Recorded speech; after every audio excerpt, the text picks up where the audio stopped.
Well, when I first got there, they didn't want women there.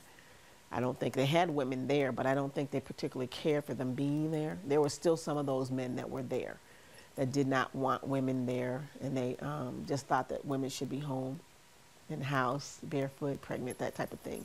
I had my first child. It was really kind of evident for me that they didn't really expect for women to really be there. They didn't really want women there because we had to have babies. I mean, some of us had babies, so it was like that was odd for them, I kind of think.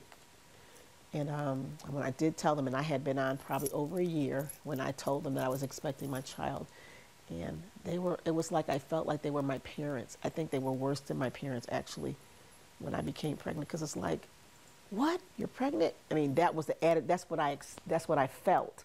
They didn't say it, but that's how I felt. And I felt that way only because of where they put me after I got pregnant. People forgot I was on the police department when they put me away. They put me to work in the basement. And people almost forgot, they actually forgot that I was a police officer because they hadn't seen me for 8 months, 7 months. I was like, wow, wow. But that's where they put me for 2 of my children. With the 3rd child, I didn't really tell them that I was pregnant until I was 7 months, 7 months along. They didn't know until I was 7 months along, pregnant. And then I had a car accident, so the doctor took me off of work. That's the only reason why they knew. Other than that, I didn't tell them with my 3rd child because of what happened with my other 2. I didn't want to be hidden.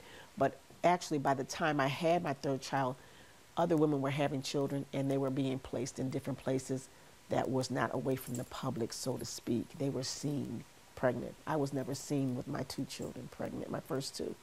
I was seen by officers, but not by the public. I was hidden from the public. Yeah, yeah.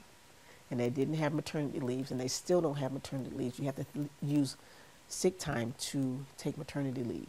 So you have to accumulate your sick time to be off from the work. They still don't have maternity leave.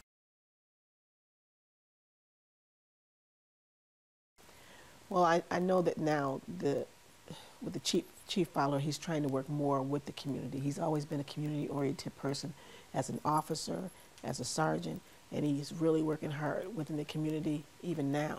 So right now, I think that he's doing all that he can do.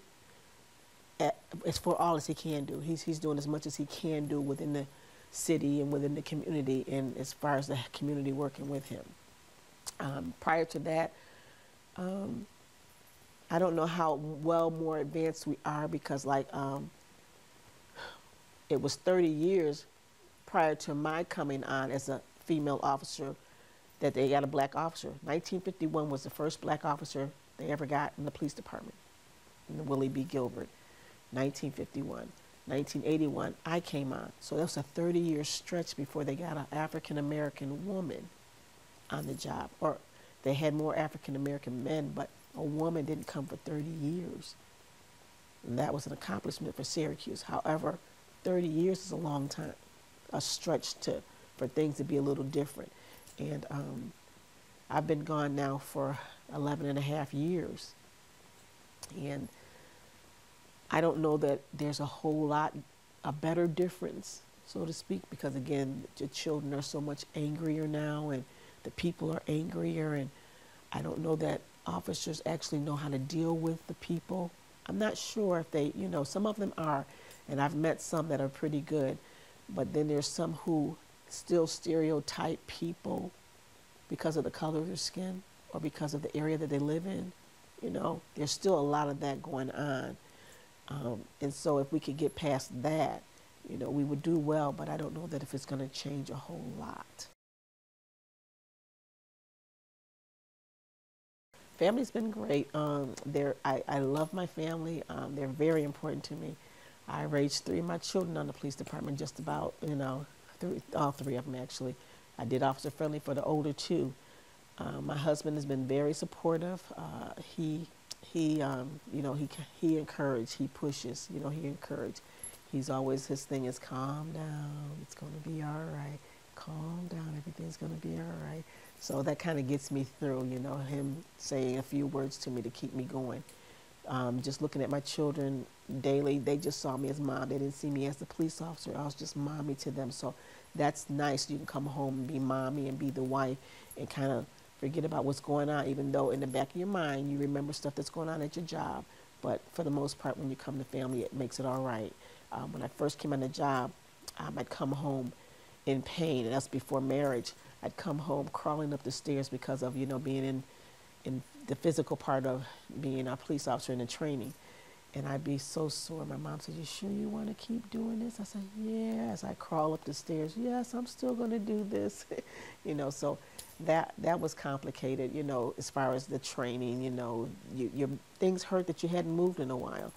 And, you would try to, sometimes they would try to discourage you even in the academy, "You sure you want to do this?" Because they would try to toughen you up for the streets, boxing and all kinds of stuff that would prepare you to go out on the street, So it was tough, because sometimes the encouragement wasn't always to keep you there. It was sometimes to make you not be there, to kind of make you quit. But I made it through the pressures because of the faith I kept, and encouragement from my family, to hang in there, mommy, hang in there, honey. So I stayed until I completed, and I'm glad I stayed and completed the job, the task that was given to me.